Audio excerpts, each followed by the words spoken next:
Sudah Kak, sudah kelihatan Kak. Oke, oke teman-teman, selamat siang semua. Terima kasih ya udah sempetin hadir buat sharing session di siang hari ini. Aku Fadila Zuriana akan bawain topik multitalenta di dunia kerja, di mana ini relate juga sama pengalaman kerja aku sebagai kreatif, administrasi, dan manajerial.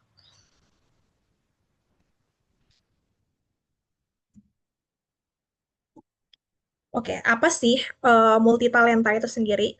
Multitalenta adalah istilah yang digunakan untuk menggambarkan seseorang yang memiliki kemampuan atau keahlian di lebih dari satu bidang. Lalu, perlukah multitalenta itu di dunia kerja? Nah, sebelum aku menjawab pertanyaan sebelumnya, izinkan ya aku buat kenalin diri. Aku bakal jelasin sedikit profil background aku. Aku Fadila Zuriana, teman-teman bisa panggil aku Dila. Aku lulusan ilmu komunikasi, konsentrasi film dan televisi di salah satu universitas swasta di Bekasi, yaitu Presiden University. Aku angkatan 2018 dan graduate di 2022, angkat di IPK 3,52. Sekarang aku bekerja sebagai Digital Marketing Assistant Manager di Head Office Telkom Indonesia, Jakarta Selatan. Aku pun memulai menjadi karyawan tetap itu di pertengahan 2023, which is itu sangat jauh ya dari waktu aku lulus di akhir 2022. Jadi aku tuh kelar sidang tuh di awal 2022 dan wisuda di akhir 2022. Akan tapi jadi kartap itu baru di pertengahan 2023. Itu memakan waktu sekitar 1 tahunan lebih. Nah, untuk di 3 bidang yang selama ini aku jalanin selama bekerja lebih dari 3 tahun, itu ada di kreatif, administrasi, hingga manajerial. Di bidang kreatif sendiri, aku sekarang bekerja di Telkom Indonesia sebagai asisten manajer digital marketing, dan aku pun juga punya side job juga, sebut saja part time lah ya, itu di creative planner. Creative planner-nya di salah satu agensi event organizer di Jakarta Selatan, yaitu PT Caraka Burat Rupa.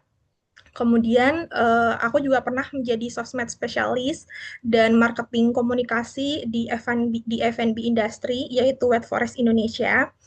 Aku juga pernah jadi content creator TikTok di startup diceritain. Startup ini pelopornya adalah anak-anak jurusan lulusan psikologi dari Universitas Indonesia. Aku juga pernah freelance menjadi KOL spesialis di beauty industry, yaitu di Pri Kosmetika Indonesia. Kemudian untuk bidang administrasi, nah sebelum aku menjadi asisten manajer ini teman-teman, aku bekerja menjadi data management staff. Kemudian sebelum menjadi data management staff itu, aku juga pernah di bidang administrasi menjadi sekretaris di PT Setia Bersaudara. Ini company produksi gas LPG Pertamina di Jawa Timur. Kemudian aku pernah magang juga di Telkom Indonesia, tapi cabang Jakarta Timur sebagai divisi data akses dan manajemen. Kemudian untuk kemudian untuk bidang manajerial, aku pernah menjadi kepala cabang atau branch manager di La Persada Group. Ini perusahaan retail bergerak di elektronik di Jawa Timur juga. Nah, untuk uh, selain memang aku fokus ke kuliah, aku juga memiliki pengalaman organisasi dan pengalaman akademisi. Pengalaman akademisi ini adalah pengalaman di luar organisasi, tapi masih berhubungan dengan jurusanku. Pengalaman organisasi sendiri, selama aku berkuliah, aku aktif di 3 organisasi sekaligus secara bersamaan, yaitu aku menjabat sebagai sekretaris di Himpunan Ilmu Komunikasi dan menjabat sekretaris juga di Mapala kampusku. Aku juga aktif menjadi traditional dancer di Presiden University juga. Traditional dancernya ini lebih ke tari saman yang mungkin teman-teman udah tahu. Dan untuk pengalaman akademisinya, aku pernah menjadi ketua pelaksana di tugas akhir semester 6, yaitu seminar ke beberapa sekolah di Jawa Barat. Dan aku juga pernah membantu produksi film pendek juga di kakak tingkat aku, angkatan 2017, sebagai DOP behind the scene. Aku juga aktif menjadi MC pada beberapa acara kampus dan undangan dari beberapa sekolah. Oke, ini perjalanan karir aku ya, meskipun memang kalau dilihat-lihat kok perjalanannya pendek sekali, tapi enggak teman-teman, banyak lika-likunya. Jadi awalnya tuh selama kuliah, itu yang udah saya jelasin, yang udah aku jelasin tadi, aku ngikutin kegiatan akademik sama non-akademik juga. Tapi selain itu pun, aku nih angkatannya saat itu berbarengan saat COVID kan ya, jadi aku diharuskan untuk pulang, dan saat pulang itu pun ternyata ada kesempatan juga untuk aku bekerja secara hybrid atau lebih tepatnya work from anywhere ya. Ada salah satu company yang memang ingin merekrutku sebagai sekretaris dan branch manager tadi, which is yang di Jawa Timur itu. Aku terima juga itu. Nah, kemudian setelah itu saat menjelang wisuda, aku udah apply ke beberapa company yang memang sesuai sama pengalaman bekerja dan magangku selama kuliah. Nah, habis itu saat menjelang 1 tahun itu, aku nggak ada sama sekali undangan interview, teman-teman. Aku baru diterima saat itu hanya sebagai karyawan kontrak di Wet Forest Indonesia yang aku jelasin tadi di bagian marketing komunikasi dan sosial media spesialis. Nah, baru setelah itu, alhamdulillahnya di awal 2023, aku keterima MT-nya Telkom Indonesia yang biasa dikenal GPTP atau Graduate People Trainee Program. Great People Trainee Program, sorry. Nah, di situ aku menjalani selama 6 bulan, yang mana ini adalah salah satu program Telkom Indonesia untuk menjadi karyawan tetap.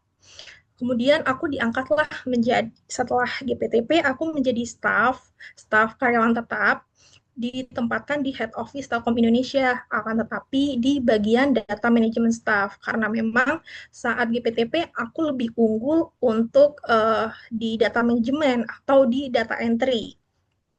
Nah, kemudian uh, kenapa aku sekarang bisa menjadi asisten manajer dan itu di digital marketing bukan data management di Telkom sendiri itu menunjang dan mendukung karyawannya untuk switch career atau pertukaran karir apabila memang itu cocok dengan potensi yang staff miliki. Nah, kenapa saya memilih digital marketing?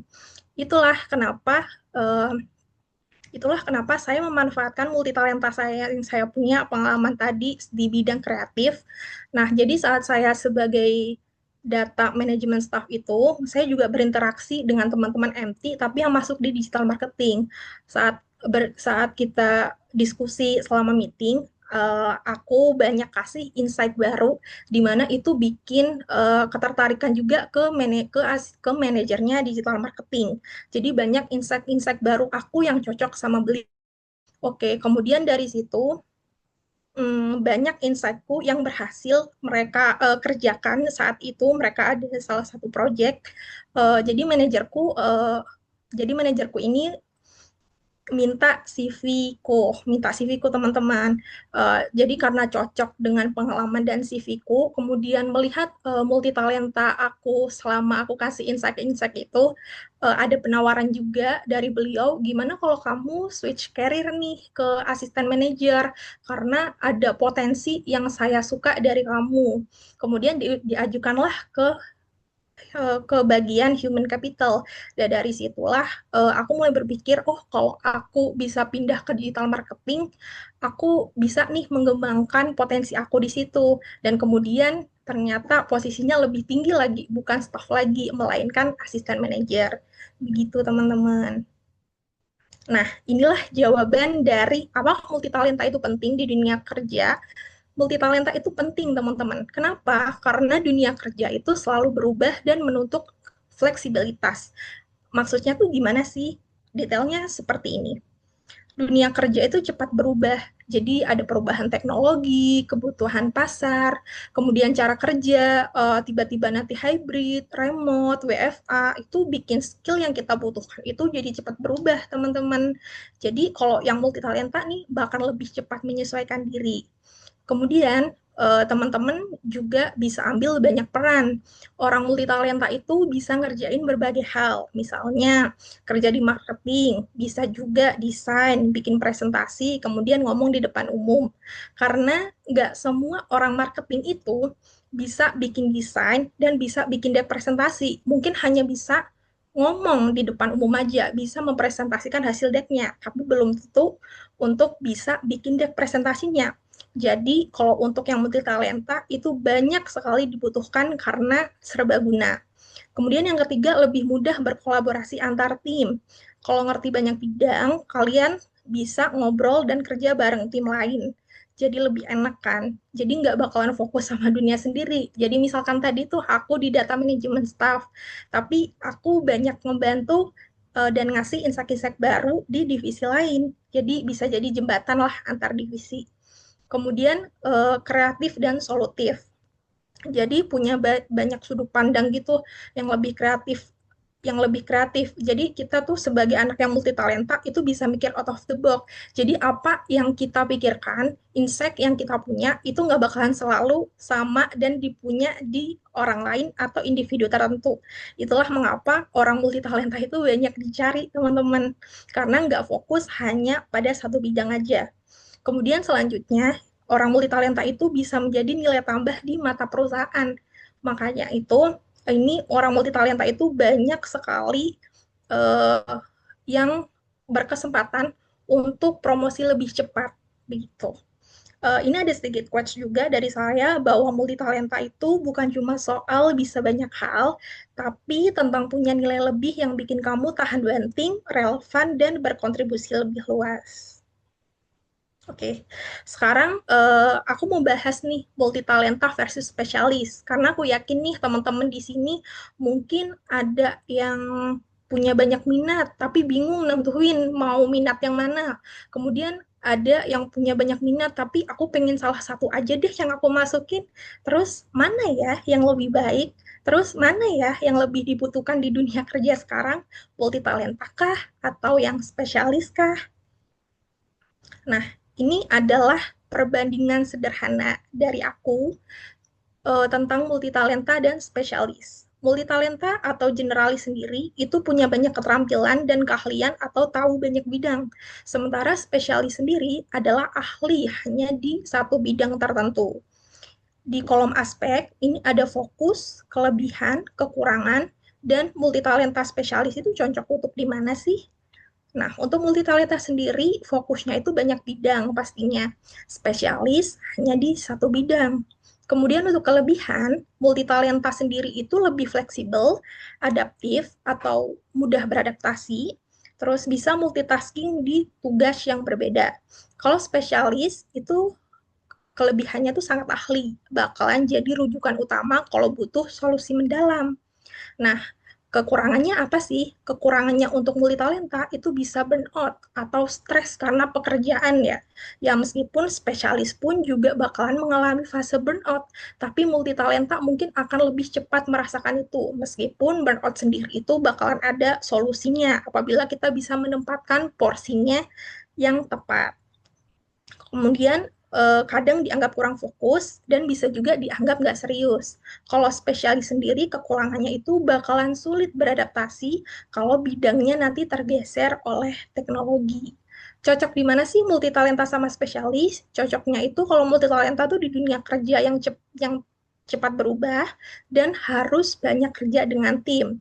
Kemudian kalau spesialis sendiri itu cocok untuk proyek teknis, riset, sama posisi expert. Jadi, yang mana sih yang lebih penting? Dua-duanya itu penting, teman-teman, tapi kombinasi keduanya adalah yang paling dicari di dunia kerja. Jadi yang paling ideal sekarang adalah teman-teman kalau bisa jadilah spesialis generalis. Artinya teman-teman punya satu bidang utama yang teman-teman kuasai dengan baik. Tapi teman-teman juga punya kemampuan tambahan di bidang lain untuk mendukung kerja utama teman-teman. Ini ada salah satu quotes juga dari Kak Maudy Ayunda yang pernah aku dengar. Nggak apa-apa punya banyak minat, dunia ini luas, dan kamu nggak harus membatasi diri. Sebelum aku tutup, ada tambahan juga dari aku. Kalau dunia kerja itu butuh yang serba bisa, bukan yang serba biasa. Terima kasih, teman-teman. Wah, terima kasih banyak, Kak. Berarti penyampaian materi sudah selesai, Kak? Berarti, Iya, udah oke, kita selesai. langsung ke sesi tanya jawab aja ya. Tadi juga saya mendengarkannya benar-benar dari pengalamannya Kak Fadila, luar biasa banget, berpindah-pindah jabatan, tiba-tiba sudah sampai ke asisten manajer, kayak, wah, keren banget gitu kan. Oke, sebelumnya saya ucapkan selamat ya, Kak ya, udah sampai ke asisten manajer, kayak gitu. Oke, Iya, di sini mungkin teman-teman Ovams yang ingin bertanya terkait dengan makasih. multi talent, apalagi Kak Fadila ahlinya ya, boleh teman-teman langsung ramaikan di kolom chat atau boleh raise hand aja ya. Mungkin kita lihat nih. Oh, Kak, udah ada pertanyaan nih, Kak, dari Titi Andi. Bagaimana sih, Kak, mengetahui passion yang cocok atau mungkin pekerjaan yang cocok dengan profil kita? Mungkin bisa dijawab nih, Kak, dari Kak Oke, Titi nih. langsung aku jawab aja ya. Ah, boleh, Kak. Karena gini Kak Titiandi, aku pernah di posisi kakak ya. Saat itu apalagi sekarang aku tuh pengalamannya udah 3 tahun di 3 bidang yang berbeda. Nah, untuk menentukan gimana sih aku tuh cocoknya di bidang yang apa, itu tuh prosesnya aku sebenarnya melalui mencoba proses dari pengalaman yang aku punya terlebih dahulu. Nah, pengalaman yang aku punya pertama saat itu adalah sekretaris ya, karena aku punya background staf magang di Telkom Indonesia, di mana itu menjadi data entry, which is itu berhubungan dengan administrasi.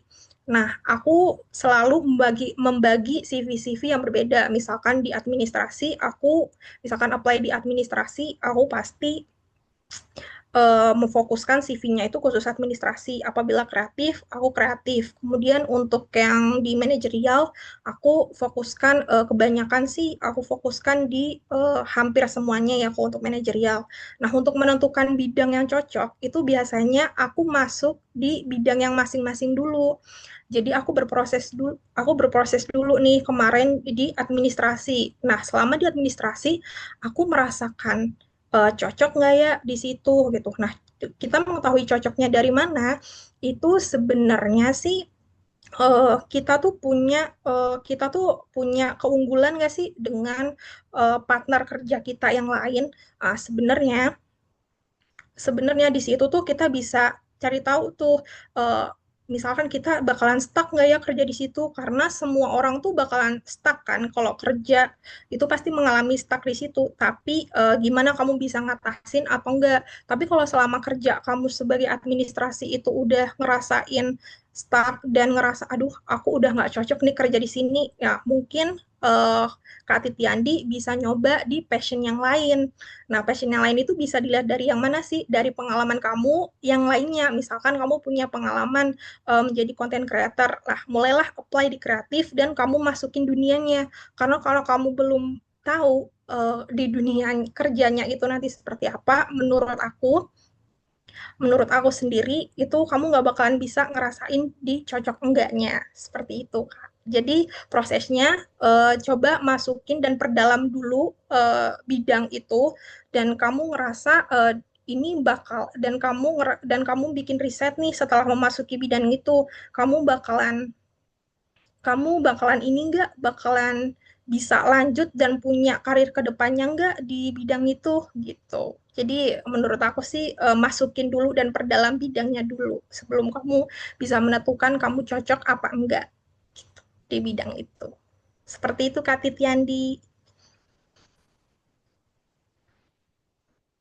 Oke, gimana Kak Titi nih? Sudah terjawab kan?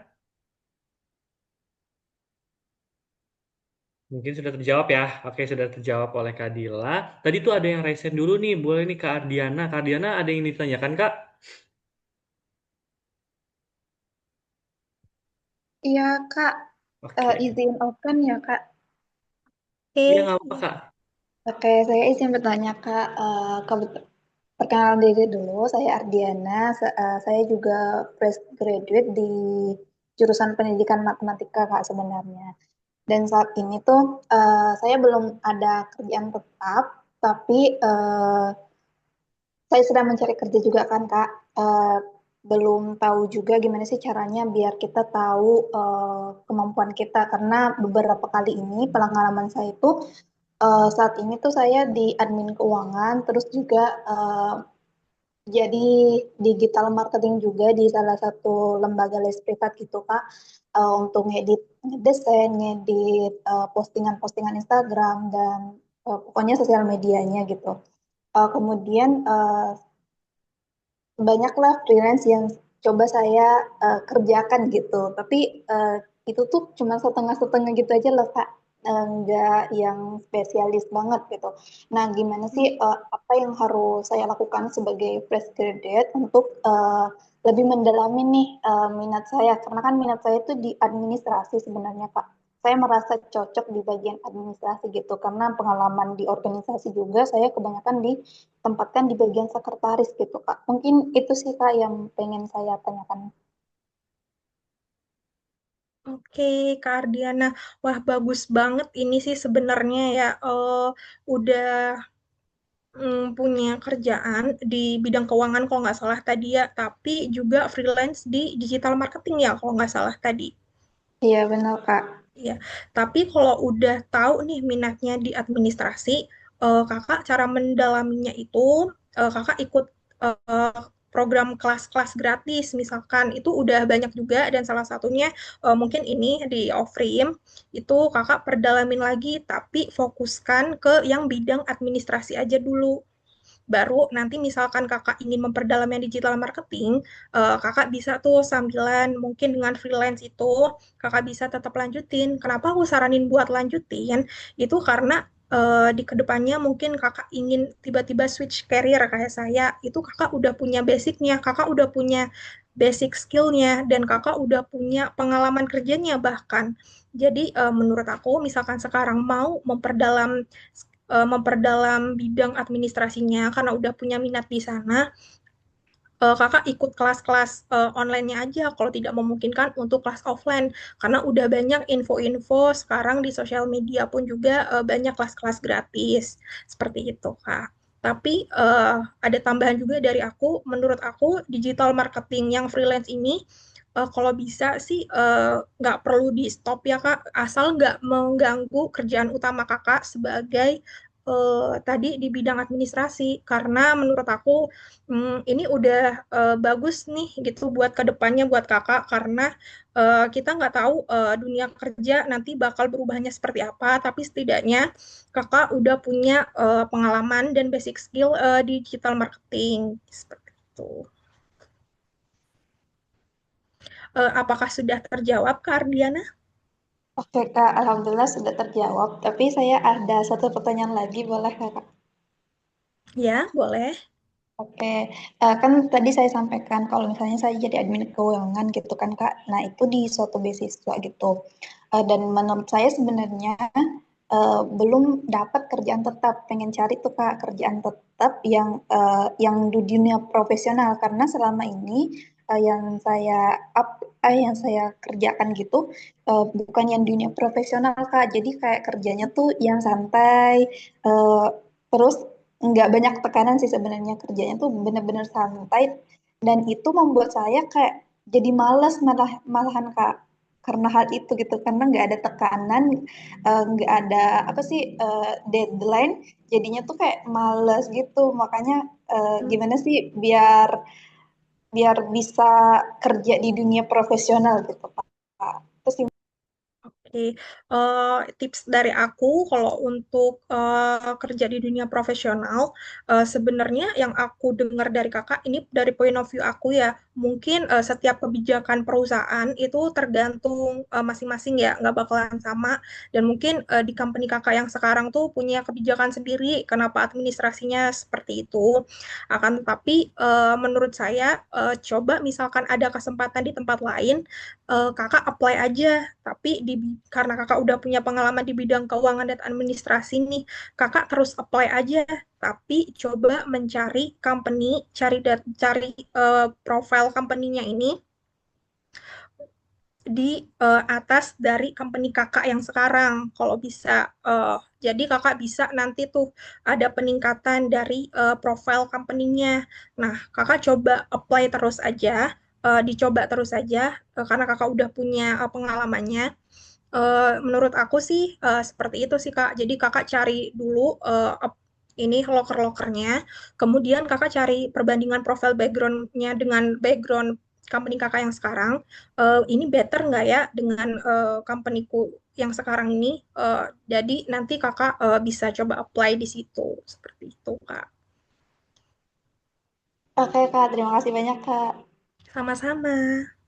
Oke, berarti dari Kak Ardila sudah terjawab. Kita next lagi ya, Kak. Ini ada pertanyaan Ya, lagi, Kak. boleh. Kak, apakah bisa sharing nih contoh CV-nya dan apakah nanti di-record nih Zoom-nya di-share? Oke, mungkin ada yang minta di-spill nih, Kak. Gimana nih, Kak? Kak Ardila kasih apa enggak nih dari Kak Putu? Ya, aku bakal share ya. Dan kebetulan sebelum aku sharing session di sini, aku tuh di DM sama IG-nya Kak Hanif. Kayak, oh congrats ya gitu, udah kepilih gitu buat aku jadi speaker di sini. Karena kenapa Kak Hanif nge-DM aku seperti itu? Mungkin aku tuh sering reply statusnya Kak Hanif dari dulu zaman kuliah sebelum aku kerja sampai sekarang. Aku tuh udah nge-follow Kak Hanif dari lama. Makanya dari itu aku tahu ada event bagus kayak gini gitu di Kak Hanif. Nah, kebetulan juga aku selalu pakai template yang sama dari Kak Hanif. Cuma memang aku tuh belum ada kesempatan buat ikut kelasnya secara private, kayak minta revisi CV atau LinkedIn-nya. Jadi aku masih pakai template-nya Kak Hanif, tapi aku input-input sendiri. Aku izin share ya Kak untuk CV terakhirku ya. Oke, dipersilakan Kak. Nih, teman-teman Nova melihat nih Kak Fadila yang udah ngikutin dari Kak Hanif dan ngikutin juga template CV-nya bisa menjadi asisten manajer. Mungkin teman-teman Nova yang lain bisa nih nyontain dari Kak Dila ya. Udah terlihat Kak untuk CV-nya? Sebentar, belum terlihat sepertinya Kak. Oh, belum terlihat ya. Iya, belum Iya terlihat belum Kak. Kak. Ini Oke, lagi mulai berbagi layar sebentar Kak. Dah, sudah terlihat. dari teman-teman mungkin ada yang pernah ngelihat template-nya CV-nya Kak Hanif, itu persis seperti ini karena aku pakai template-nya Kak Hanif dan itu aku hanya mengubah isinya aja, input sesuai sama poin-poin yang dari Kak Hanif.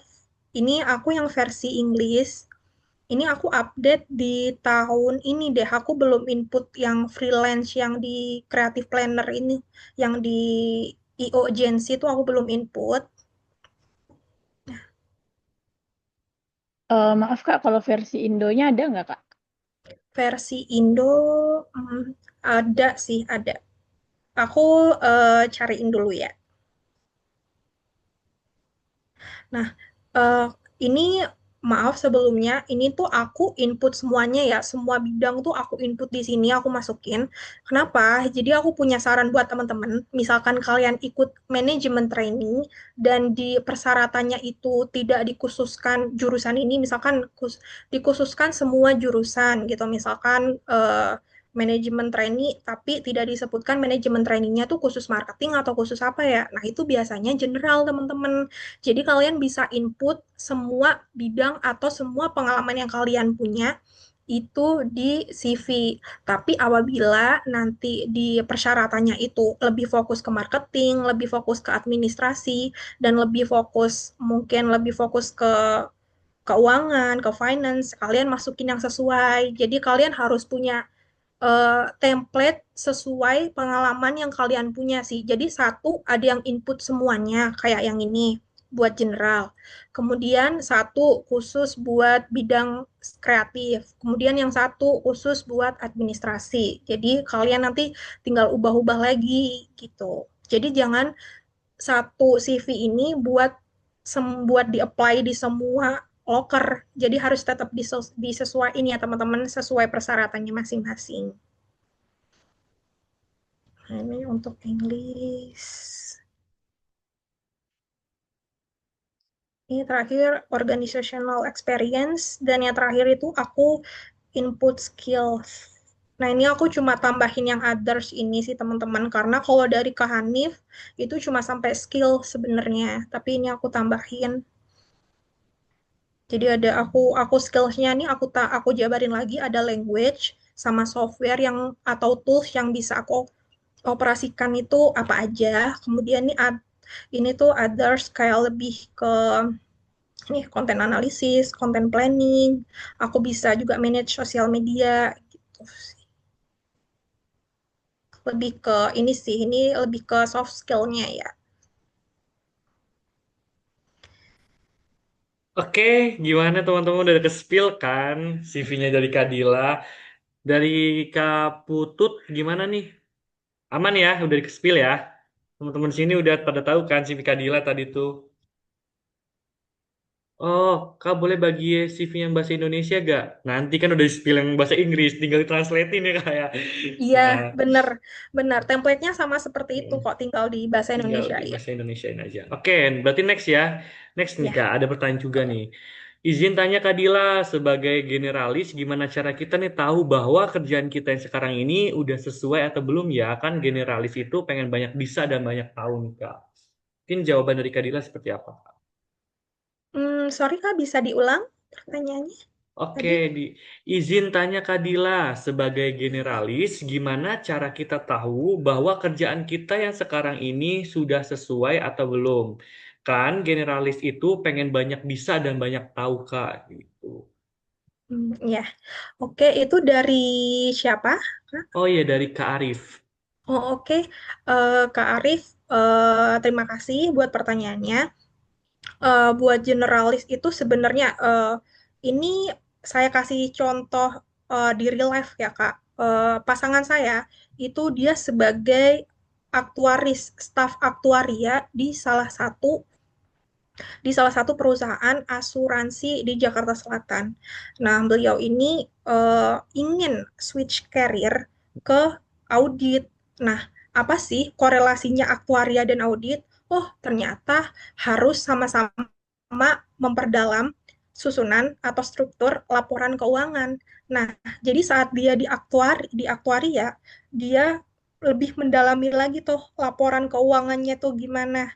Nah, nanti dan ternyata saat dia apply ke internal audit di company yang lebih besar, oh ternyata cocok nih beliau dari cocok nih skill-skill yang didapat dan dipelajari saat di aktuaria itu beliau semua input di CV dan juga dijelaskan saat interview. Jadi kalau menurut aku kenapa sih bahwa kerjaan kita yang sekarang ini udah sesuai atau kita ingin tahu sesuai atau belum, balik ke jawabanku yang tadi, masukin dulu dunianya, coba dulu dan jangan takut teman-teman, karena kalau kita nggak memperdalam atau kita masuk ke bidang itu, kita nggak bakalan tahu itu cocok apa enggak. Karena kalau cuma berdasarkan pengalaman, misalkan berdasarkan pengalaman magang, berdasarkan pengalaman freelance, itu tingkat tekanannya itu nggak bakalan sama dengan dunia kerja yang asli gitu, entah itu kontrak ataupun jadi kartap. Jadi teman-teman coba misalkan memang ingin memperdalam bidang itu, teman-teman harus masukin dunianya dulu. Entah nanti cocok atau enggaknya, teman-teman bakalan tahu di proses teman-teman kerja selama kontrak itu. Nah, apabila teman-teman ngerasa tidak cocok, maka mulailah apply dengan pengalaman dan hal yang kalian dapat di perusahaan itu ke tempat yang lain. Seperti itu. Oke nih, gimana Kak Arif? Sudah terjawab belum? Pasti udah terjawab ya. Aman ya? Oke, udah ditanda di Mortician ya. Oke, selanjutnya kita lanjut ke pertanyaan dari Kak Amanda nih Kak. Kak, kalau stigma berpindah kerjaan terlalu cepat itu nggak bagus untuk karir ke depan. Itu masih relate nggak sih Kak di zaman sekarang? Stigma berpindah itu Kak. Oke. Oke, Kak Amanda, makasih udah bertanya ya. Kalau berpindah kerjaan terlalu cepat, itu benar sih, karena nanti HRD di company, di calon company tempat kakak berpindah, itu nanti bakalan tanya, kok kamu CV-nya cuma 4, di CV cuma 4 bulan aja ya di perusahaan ini? Kok kamu cuma 3 bulan aja di perusahaan ini? Padahal ternyata setelah cek profile background kamu itu ternyata kontraknya 1 tahun, tapi kok keluarnya lebih cepat ya? Ini tuh yang bermasalah kamunya atau gimana? Karena pasti HRD itu takut kan hal itu tuh misalkan memang masalahnya ada di diri kita, takutnya HRD nanti itu akan nanti personalnya bahkan mempengaruhi kinerjanya di company mereka. Itu tuh pasti bakalan ditanyakan kerjaannya terlalu cepat atau enggak.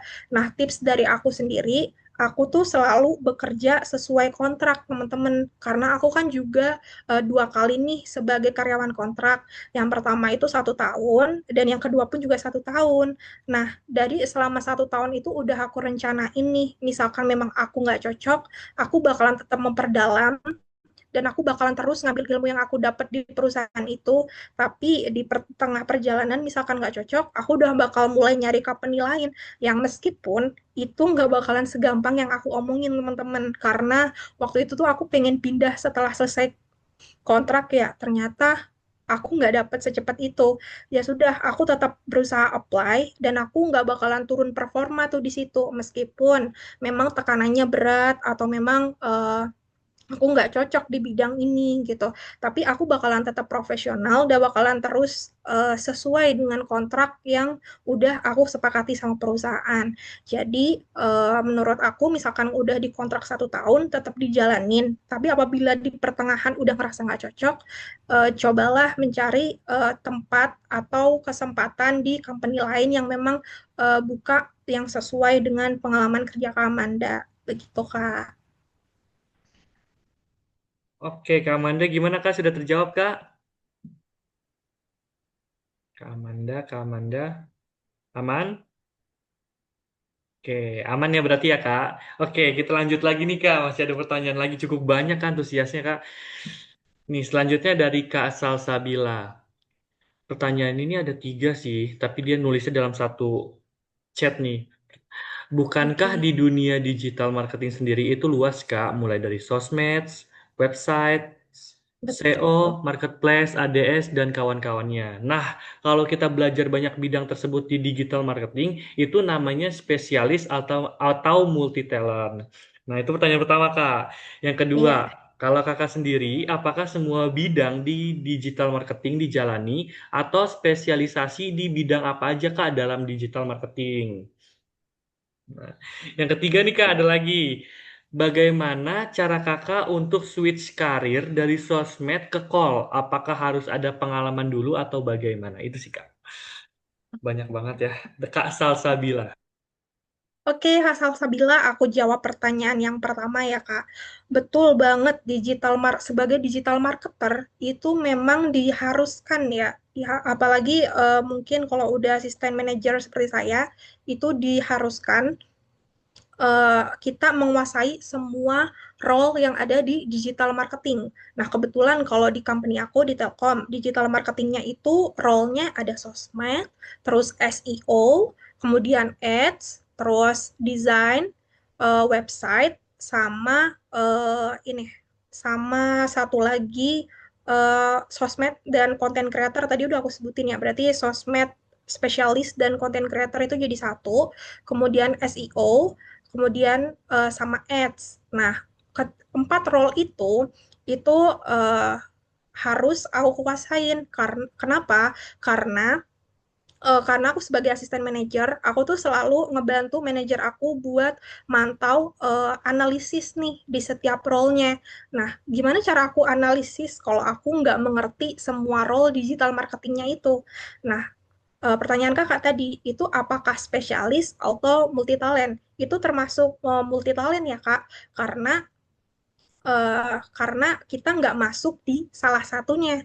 Misalkan kalau spesialis itu tuh lebih, misalkan kak, itu lebih ke digital marketing spesialis atau social media spesialis, itu hanya fokus di salah satu aja. Nah, kalau digital marketer itu memang diharuskan menguasai semua role yang ada di digital marketer company kakak. Jadi digital marketing itu memang kalau menurut saya itu multi talent. Oleh karena itu diharuskan menguasai semua role yang ada. Yang kedua, tadi apakah semua bidang digital marketing dijalani atau spesialisasi di bidang apa saja Kak dalam digital marketing? Kalau aku tadi udah menjawab ya, yang aku jalanin itu semua role-nya. Tapi jadi begini kalau di company aku. Jadi susunan struktur organisasi, struktur divisinya itu ada manajer, kemudian asisten manajer, nah kemudian ada Kadif, bahasanya kepala divisi. Nah, kepala divisinya ini membawahi role-role yang ada di digital marketing. Misalkan kepala divisi sosmed spesialis. Nah, mereka membawahi berarti sosmed, role-nya sosmed, kemudian membawahi sosmed, membawahi ada yang kepala divisi SEO spesialis, membawahi berarti timnya SEO, kemudian ada ads gitu kan. Nah, baru nih kadif-kadifnya nih Kak yang memang diharuskan untuk spesialis karena hanya fokus di satu role aja. Nah, itu baru udah tahu mungkin ya bedanya spesialis dan multitalent. Jadi di bawah aku nih ada kadif-kadif. Nah, kadifnya ini karena fokus di satu role aja, memang diharuskan orang spesialis. Jadi kadif-kadifnya ini harus membawahi satu tim itu aja. Jadi memang harus fokus di tim itu aja. Nah, kalau aku sendiri, aku harus diharuskan memang dari awal untuk menguasai role-role digital marketingnya. Nah, makanya aku mungkin ada kesempatan menjadi asisten manajer karena alhamdulillahnya aku udah pernah ikut kelas-kelas setiap role-nya dan akhirnya sebelum berakhir aku ikut juga kelas di digital marketingnya sendiri seperti itu. Nah, untuk pertanyaan ketiga, bagaimana cara kakak untuk switch karir dari sosmed ke KOL? Apakah harus ada pengalaman dulu apa gimana? Nah, sebenarnya waktu itu sih aku KOL dulu sih Kak. Aku tuh KOL dan sosmed itu bersamaan saat itu. Nah, jadi itu sistemnya aku tuh tadi yang aku cantumin pengalamanku tuh beberapa tuh ada yang freelance dan part time. Nah, kemudian di sosmed ini aku tuh freelance. Tapi karena aku masih punya waktu nih untuk punya pekerjaan yang lain untuk waktuku nih aku bagi dengan pekerjaan lain, aku coba apply nih ke KOL karena aku pernah ikut kelasnya, kok tertarik ya aku dengan KOL. Aku coba apply, tapi aku apply-nya yang freelance juga, bukan yang karyawan kontrak atau untuk kartap. Nah, akhirnya dari sesi interview itu mereka cocok dengan background aku di sosmed. Jadinya aku diterima saat itu. Jadi saat itu aku belum punya pengalaman KOL, tapi saat mereka baca CV dan saat interview itu cocok, makanya mereka nerima aku sebagai KOL. Seperti itu Kak Salsabila.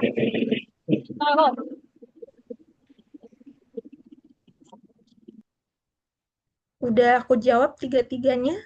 Oke, Kak Salsabila gimana Kak? Aman Kak? Oh, sudah dikasih tanda love, Kak. Oke, terima kasih Kak Fadila juga yang udah menjawab. Oke, selanjutnya nih Kak, kita ada pertanyaan lagi. Kak, gimana sih cara mengatasi burnout saat ini pertama kali terjun di dunia profesional, Kak? Gimana nih dari tips dari Kak Dila? Sebelumnya eh, dari siapa Kak? Dari Kak Dwi. Kak Dwi ya. Sorry. yang di bawahnya tadi pertanyaan dari Kak Salsabila, Kak, tadinya. Oh, oke. Sebelumnya mungkin ada teman-teman yang lain yang mungkin belum tahu atau baru tahu nih dengan istilah burnout. Aku jelasin sedikit.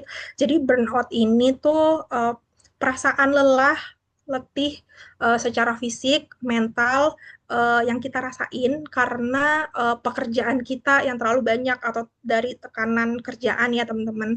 Nah, itu pasti semua staff, apalagi mungkin fresh graduate yang baru terjun di dunia profesional atau di dunia kerja itu pasti akan mengalami itu yang mana itu sangat mengganggu ya dengan performa kita nantinya.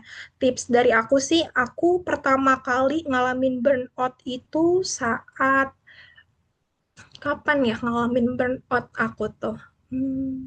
Kayaknya di Telkom ini deh, tapi sebelum jadi asisten manajer, saat jadi data management staff.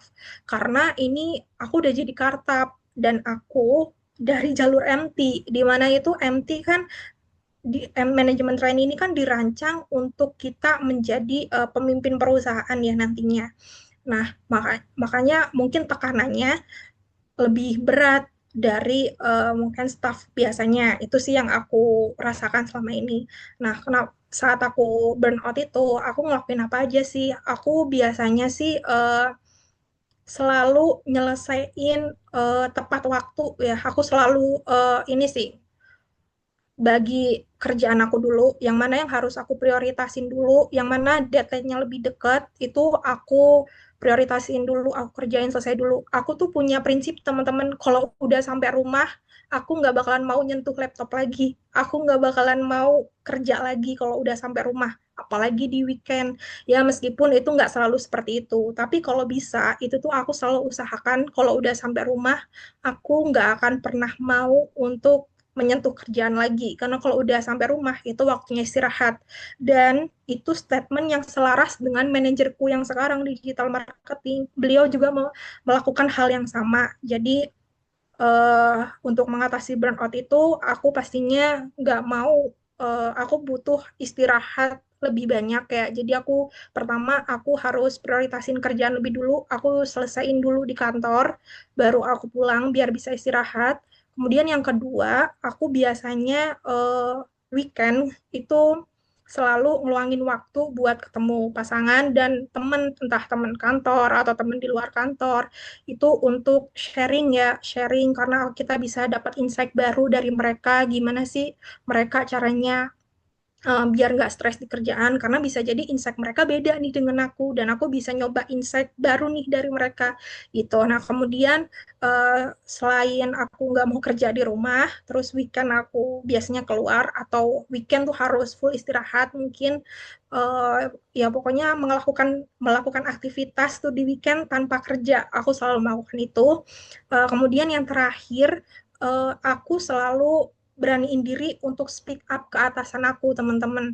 Ini tuh berlaku sebelum aku menjadi asisten manajer, sebelum aku dekat dengan manajerku. Jadi meskipun dengan supervisorku dulu, aku selalu beraniin diri untuk speak up kalau Kak, maaf, aku butuh bantuan untuk kerjaan ini, atau aku butuh tim lain untuk membantu menghandle kerjaan aku ini karena aku agak ada kesulitan nih buat nyelesain kerjaan ini gitu.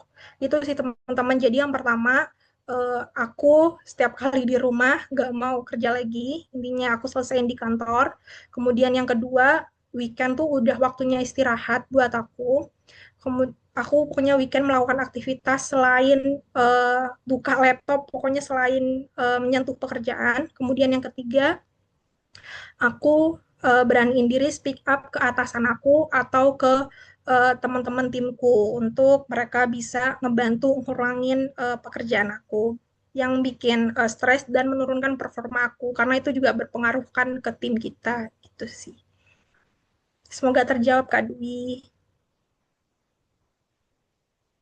Oke, aman ya Kak Dwi ya? Gimana nih Kak Dwi? Aman? Nah, kalau anak-anak sekarang sebutnya pada bilangnya burnout, burnout, padahal burn out. Iya. Iya. Oke, lanjut ya Kak.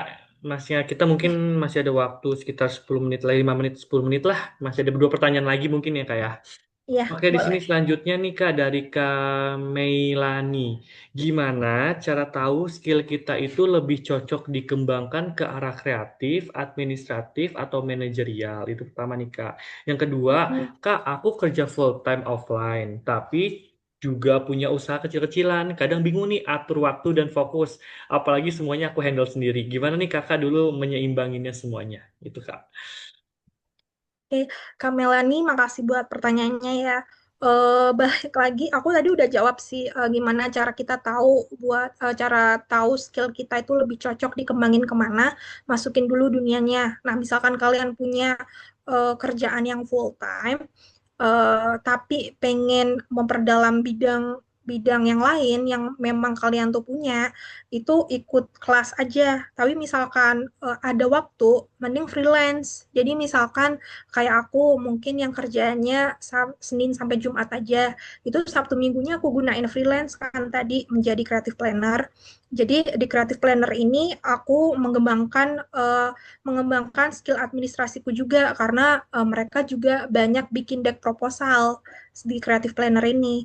Nah, jadi bisa berbarengan kan, aku bisa full time sebagai kreatif, tapi aku juga freelance sebagai di bidang administratif. Nah, karena udah berjalan berbarengan nih, kita bisa tahu nih kita cocoknya di mana sih. Ya meskipun waktunya kita bakalan lebih banyak di kreatif. Tapi aku rasa sih dengan kita masukin dunia bidang atau bidang itu dunianya, kita bakalan tahu kok yang cocok tuh yang mana. Karena kalau kita cuma eh, ini ya pakai feeling aja, aku suka ini, aku suka itu menurut aku nggak bisa ya teman-teman. Jadi harus tetap dimasukin dunianya biar kalian bisa tahu cocok atau enggaknya. Jadi kalau memang nggak memungkinkan untuk offline atau freelance di bidang itu, ikutin kelasnya dulu karena dengan kelas kalian bisa tahu semua di bidang itu tuh apa aja sih gitu. Nah, kalian cocok nggak, kalian gampang, kalian mudah ini nggak, mudah beradaptasi nggak dengan kerjaan-kerjaan di bidang itu, seperti itu. Nah, untuk pertanyaan yang kedua tadi, aku kerja full time offline, tapi juga punya usaha kecil-kecilan. Oh, bingung atur waktu dan fokus ya, apalagi semuanya dihandle sendiri. Gimana kakak dulu menyeimbangkan semuanya? Wah, ini kakak berarti multi talenta juga ya.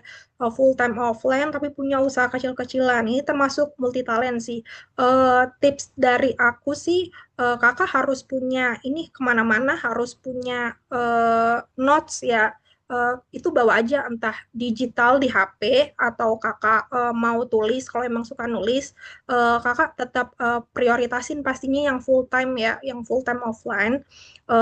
Itu prioritasin atau kelarin dulu kerjaan kakak yang di full time menurut aku. Baru nanti beralih ke usaha kecil-kecilan. Atau mungkin kalau misalkan memang di usaha kakak ini misalkan kakak ada orang yang terpercaya buat ngehandle usaha kakak, eh, bisa nih minta bantuan buat ke orang itu. Tapi misalkan nggak memungkinkan, kayak aku kemarin tuh semuanya dihandle sendirian. Tapi kan beda ini ya, ini tuh full time sama usaha. Sementara aku full time sama freelance yang dimana itu Sabtu Minggu. Jadi saran dari aku sih, kakak tetap prioritasin full time, tapi usaha kecil-kecilannya ini kakak handle setelah kerjaan di full time kakak itu udah kelar semua. Gitu sih kak, menurut aku. Nah, kalau untuk fokusnya aku tambahin mungkin dari notes yang kakak bawa kemana-mana, kakak gak bakalan berantakan lagi. Aku harus fokus kemana ya? Aku harus fokus kemana ya? Jadi dengan melihat notes yang kakak bawa, entah itu digital atau dalam bentuk tulis, itu kakak bisa tahu nanti yang udah jalan atau yang udah kelar sesuai flow yang kakak mau yang mana aja. Seperti itu, Kak. Karena aku sendiri meskipun nggak mau kerja di hari weekend, aku tetap sering ngelihat notes aku sih di HP gitu untuk memantau kerjaanku. Seperti itu, Kak.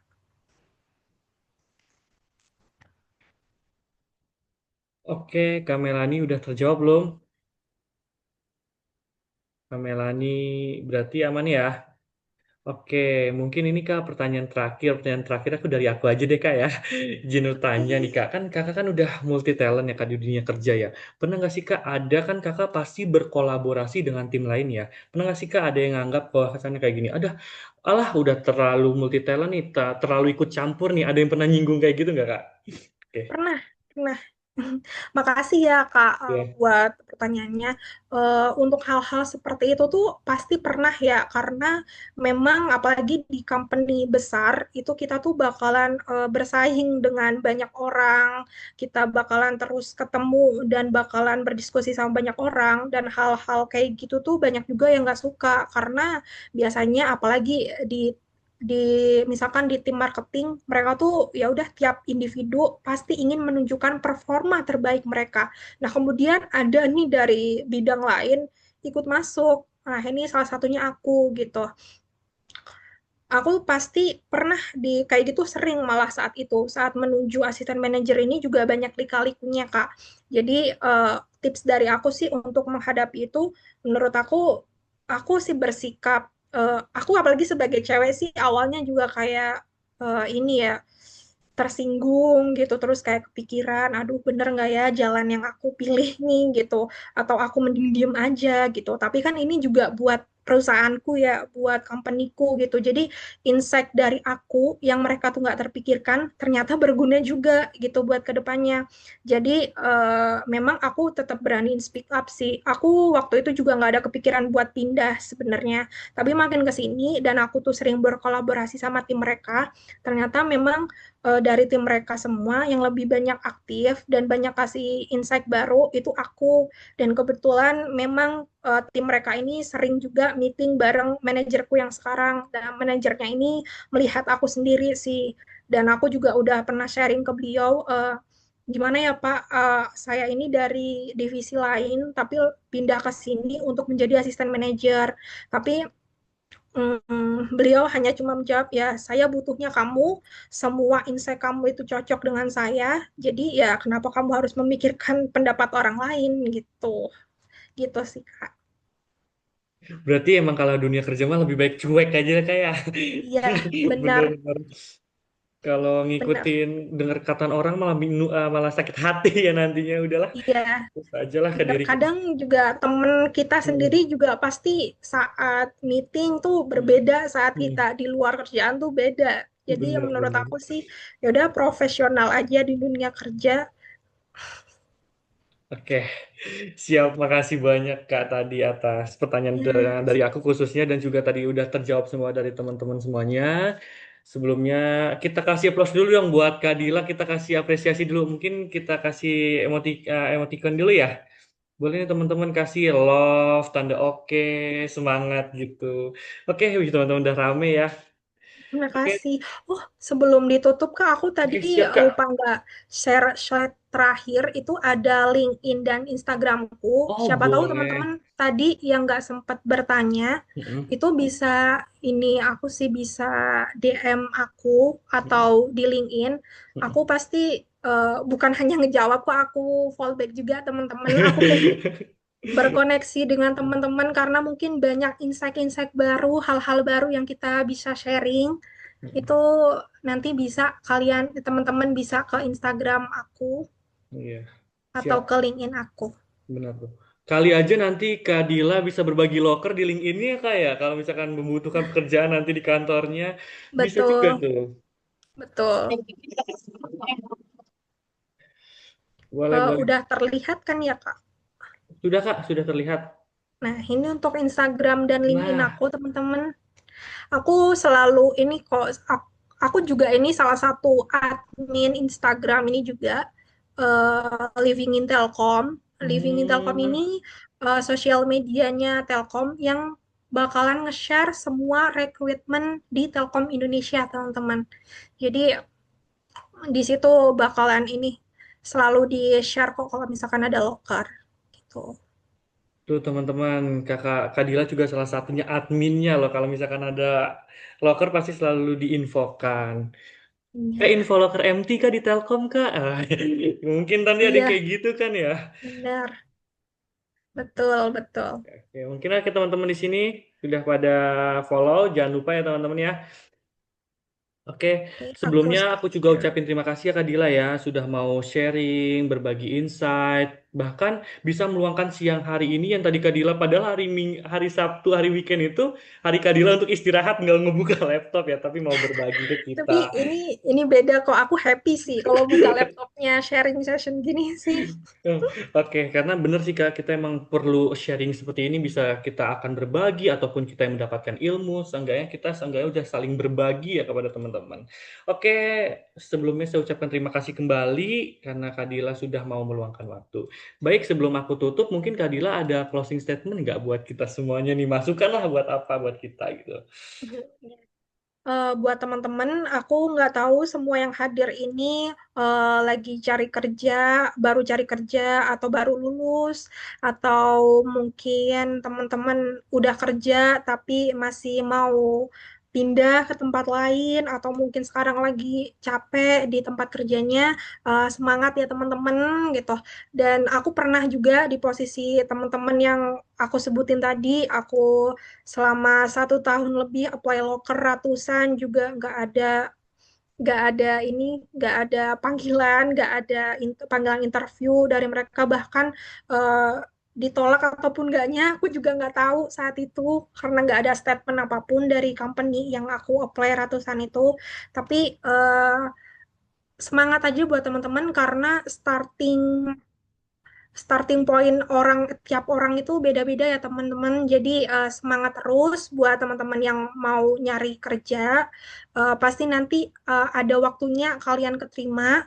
Pokoknya jangan lupa tiap hari itu usahain apply terus pokoknya dan selalu update CV-nya yang sesuai aku jelasin tadi cara bagi-baginya.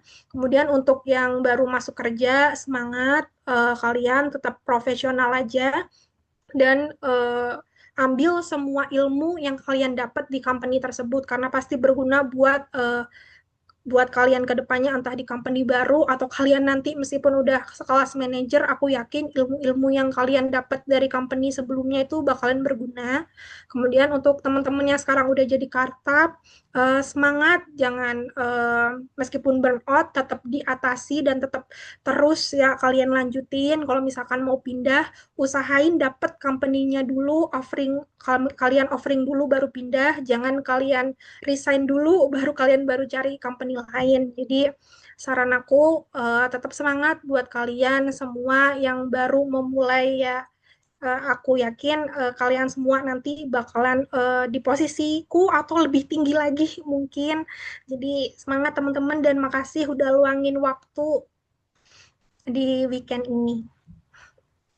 Oke, terima kasih Kak Dila atas sedikit pesannya buat kita semuanya. Iya teman-teman, jangan lupa tetap semangat dan juga jangan lupa selalu tetap belajar, jangan pernah merasa ilmu kita tuh cukup. Oke, terima kasih Kak Dila. Sebelum aku tutup, mungkin aku ada sedikit kita dokumentasi dulu sekaligus saya memberikan sertifikat nih kepada Kak Dila selaku narasumber kita pada siang hari ini. Mohon diterima dengan baik dan nantinya akan saya share melalui via chat Kak Dila. Oke, mungkin aku izin ngambil dokum dulu ya, Kak. Iya, 1, 2, 3. Lagi teman-teman, selanjutnya. 1, 2, 1, 2, 3.